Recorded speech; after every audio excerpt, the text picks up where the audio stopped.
Good morning student. कैसे हो बेटा सभी? बेटा अपना प्रकाश संश्लेषण हमने स्टार्ट किया था और प्रकाश संश्लेषण में हमने C3 चक्र और C4 चक्र जो है ये पढ़ लिया था। C3 व C4 के बाद अगला अपना टॉपिक है क्रेसुलियन अम्ल उपापचय, कैम। क्रेसुलियन अम्ल उपापचय। तो ये बेटा क्रेसुलियन अम्ल उपापचय क्या है कि कुछ मांसल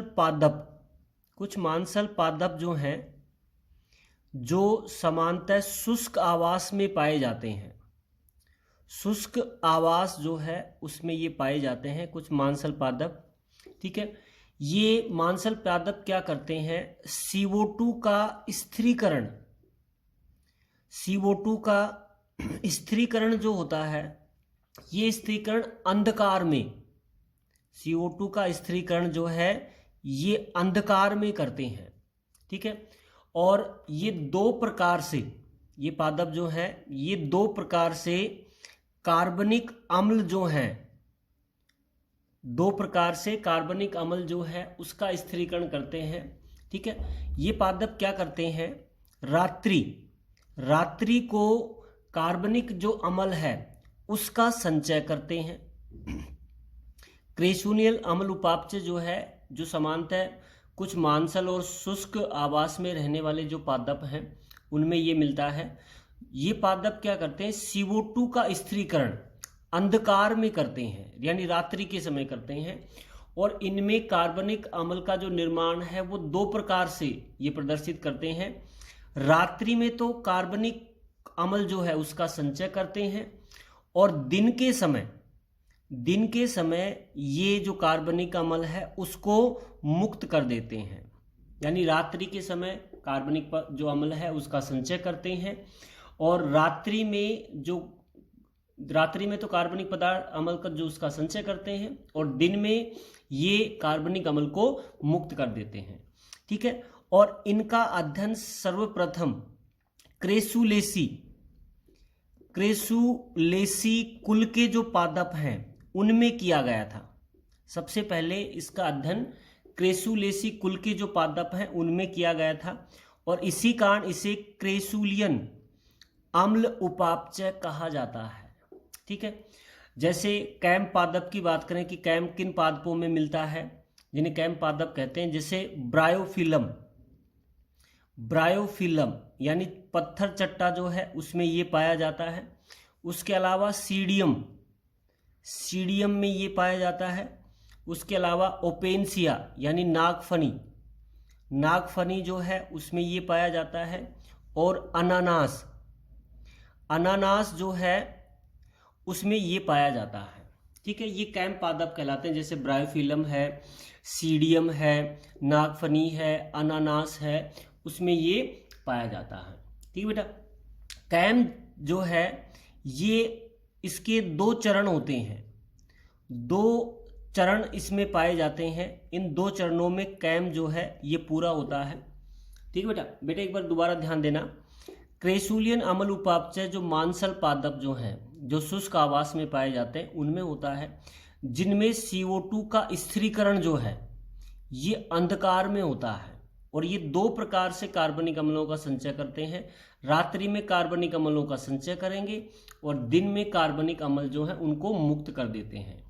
और इनका सर्वप्रथम अध्ययन किस में किया गया था? क्रेसुलेसी कुल के जो पादप हैं उनमें किया गया था। इसीलिए कारण इसे क्रेसुलियन अम्ल उपापचय कहा जाता है। ठीक है बेटा, उसके बाद कैम पादप कौन से हैं जिनमें ये मिलता है? ब्रायोफिलम है, सीडियम है, नागफनी है, अनानास है, उनमें ये पाया जाता है। और ये दो चरणों में पूर्ण होता है, जिसमें पहला चरण जो है वो है अम्लीकरण।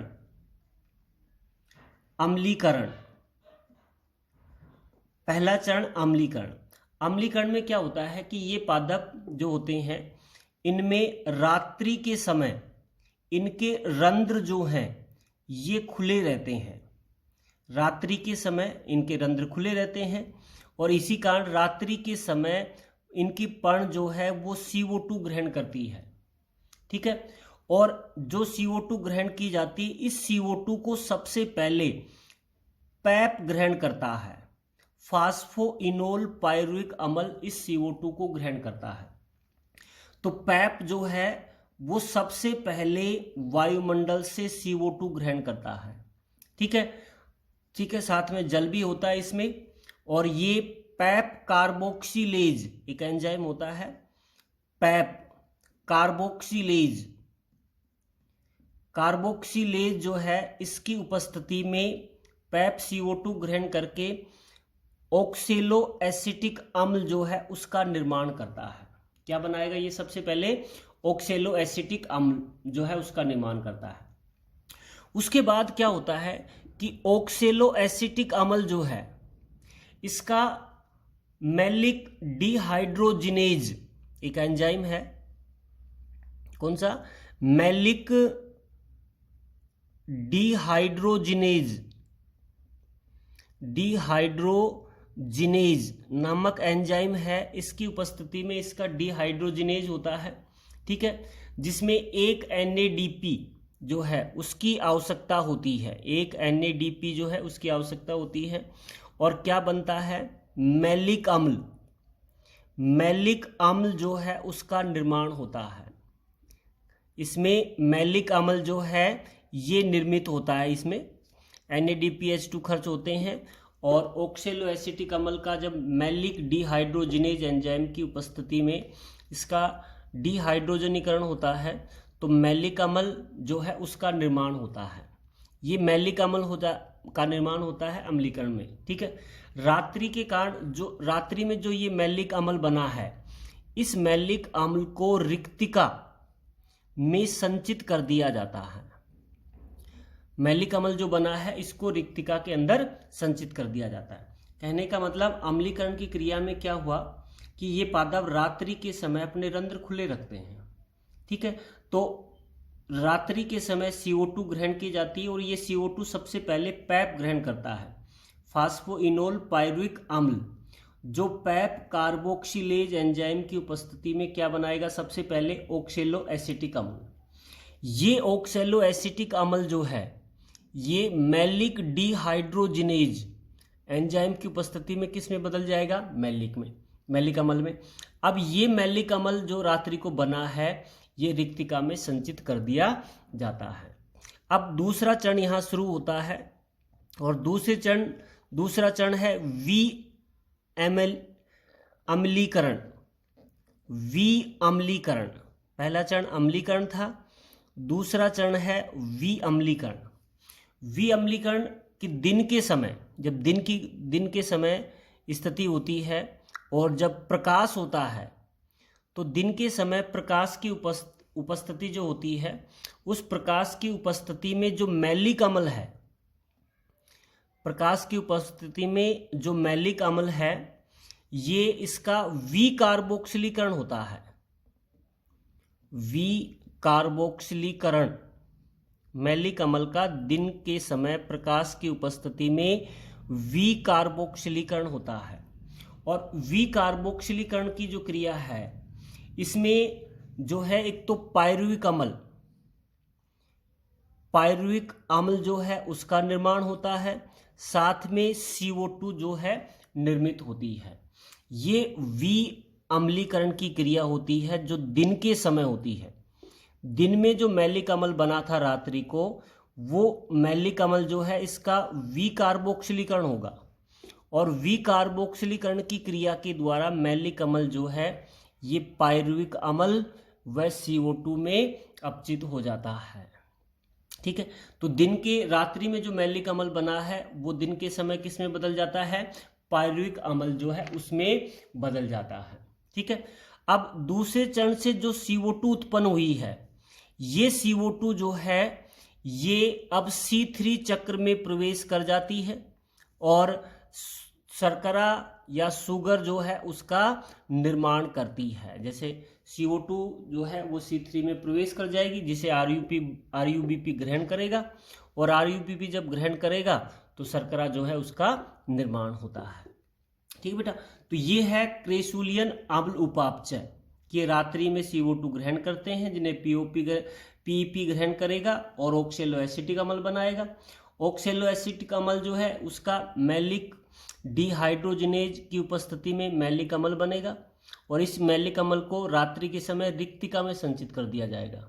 ठीक है, उसके बाद विअम्लीकरण की क्रिया होती है जिसमें मैलिक अम्ल जो है दिन के समय प्रकाश की उपस्थिति में उसका विकार्बोक्सिलीकरण होगा और विकार्बोक्सिलिक अम्ल होने से पायरुविक अम्ल जो है उसका निर्माण होता है और CO2 बनती है और जो CO2 बनती है ये अब C3 चक्र में प्रवेश कर जाती है और प्रवेश करने से फिर ये शर्करा जो है उसका निर्माण करती है।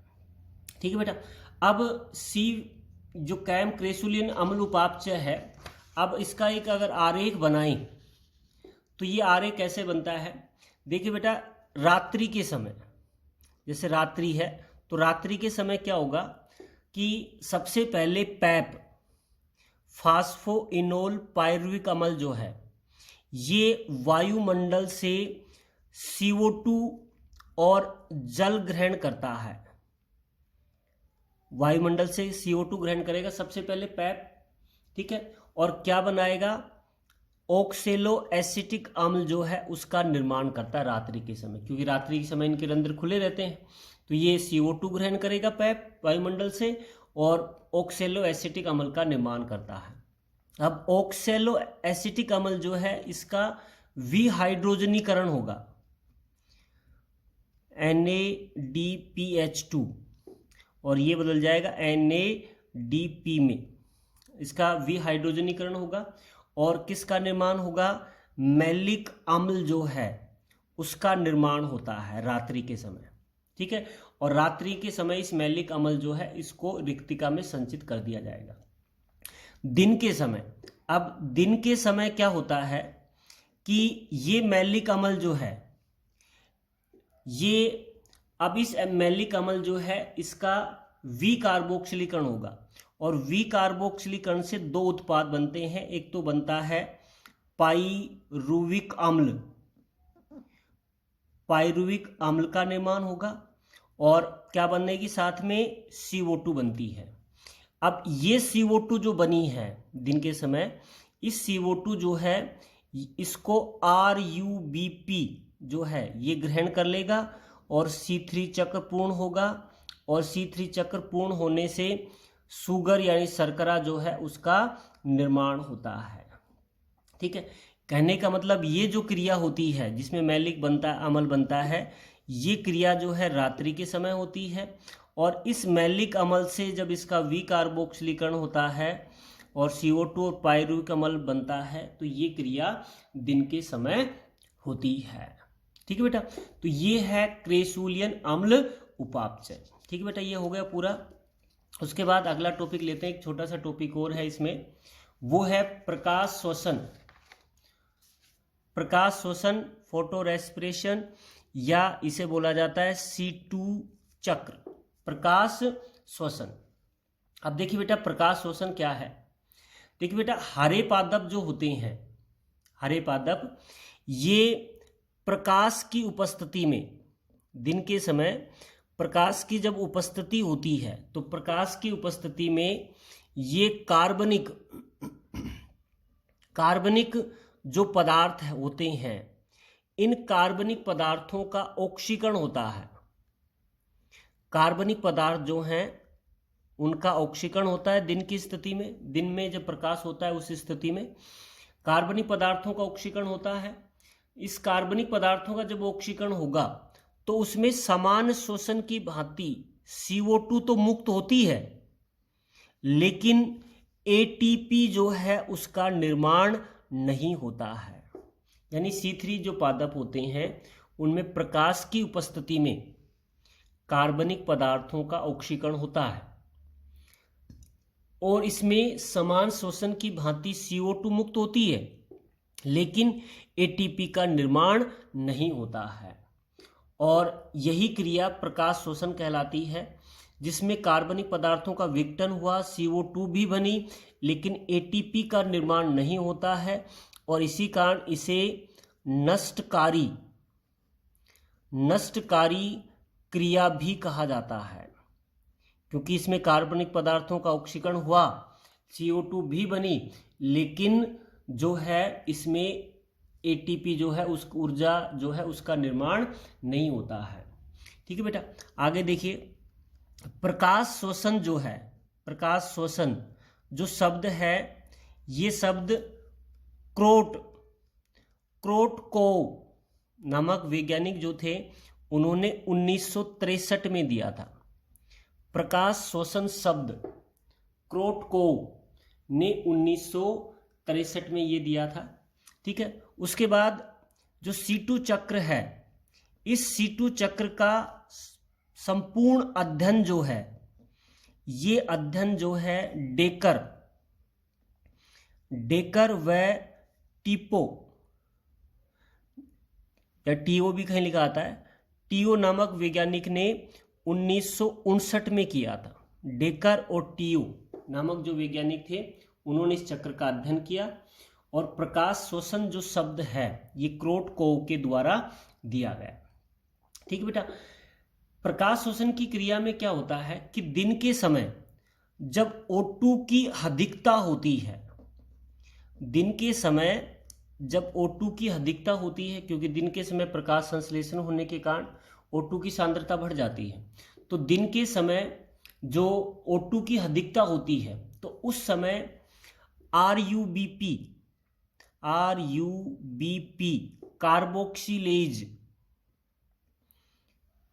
कार्बोक्सिलेज जिसे रूबिस को कहा जाता है, RUBP जो है ये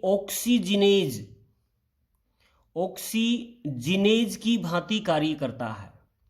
दिन के समय क्या होता है कि जब O2 की अधिकता होती है तो रूबिस्को यानी RUBP कार्बोक्सिलेज जो है ये ऑक्सीजिनेज की भांति कार्य करता है, जिसके कारण रूबिस्को से CO2 के स्थान पर O2 जो है ये जुड़ जाती है।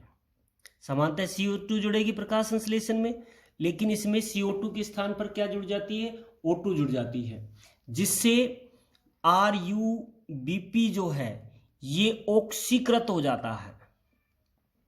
RUBP क्या हो जाएगा, ऑक्सीकृत। देखिए सामान्यतः क्या होता है कि RUBP जो है कार्बोक्सिलेज है ये CO2 का स्थिरीकरण करता है, CO2 से जुड़ता है, लेकिन दिन के समय O2 की अधिकता होने के कारण RUBP ऑक्सीजिनेज की भांति कार्य करता है, जिससे CO2 के स्थान पर RUBP से क्या जुड़ जाती है, O2, जिससे RUBP जो है ये ऑक्सीकृत हो जाता है। ठीक है बेटा, और ऑक्सीकृत होने पर RUBP के एक अणु जो है उस एक अणु से C3 यौगिक 3PGA बनता है, 3-फॉस्फोग्लिसरीन अम्ल बनता है समान अवस्था में, तथा जो केल्विन चक्र में प्रवेश कर जाएगा। केल्विन चक्र जो है उसमें प्रवेश कर जाता है। इस स्थिति में क्या होता है कि RUBP का एक अणु जो होता है वो C3 यौगिक 3PGA का निर्माण करता है, जो केल्विन चक्र में प्रवेश कर जाता है। ठीक है, तथा एक अणु जो है वो 2 कार्बन युक्त, भाई एक अणु तो 3PGA बनाता है, तथा एक अणु है ये 2 कार्बन युक्त यौगिक फास्फोग्लाइकोलेट